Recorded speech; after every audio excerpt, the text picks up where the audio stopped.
Hello, little man. Boy, I sure heard a bunch about you. See, I was a good friend of your daddy's. We were in that Hanoi pit of hell together for over 5 years. Hopefully you'll never have to experience this yourself, but when two men are in a situation like me and your daddy were, for as long as we were, you take on certain responsibilities of the other. If it'd been the other way around, and I hadn't made it, Major Coolidge would be here talking to my son right now, Jim. As the way it turned out, I'm talking to you, Butch. I got something for you, Butch.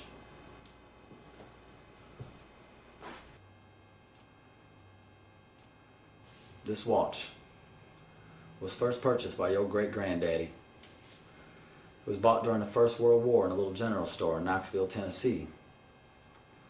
It was bought by a private doughboy, Ernie Coolidge, the day he set sail for Paris. It was your great-granddaddy's war watch, made by the first company to ever make wristwatches. You see, up until then, people just carried pocket watches. Your great-granddaddy wore this watch every day he was in that war, and the day he had finished his duty, he went home to your great-grandmother, took the watch off, took it off his wrist and put it in an old coffee can. In that can it stayed until your grandfather, Dane Coolidge, was called upon by his country to go overseas and fight the Germans once again. This time they called it World War II.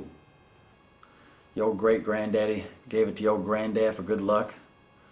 Fortunately, Dane's luck wasn't as good as his old man's. Your granddad was a Marine. He was killed with all the other Marines at the Battle of Wake Island. Your granddad was facing death and he knew it. None of those boys had any illusions about ever leaving that island alive.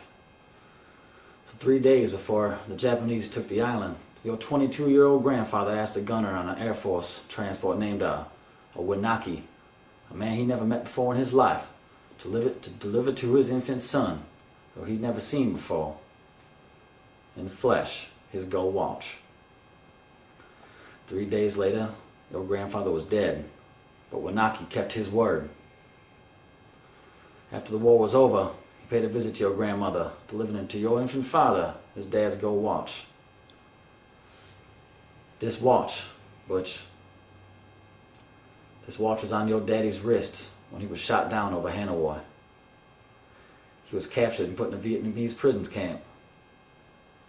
Now he knew the gooks ever saw the watch, it'd be confiscated, and he'd be damned if any slopeheads were going to put their greasy yellow hands on his boy's birthright. So he hid it. The one place he knew he could hide something, his ass. 5 long years he wore that watch up his ass. Then when he died of dysentery, he gave me the watch. I hid this uncomfortable hunk of metal up my ass for 2 years, Butch. Then, after 7 years, I was sent home to my family. And now, little man, I give this watch to you.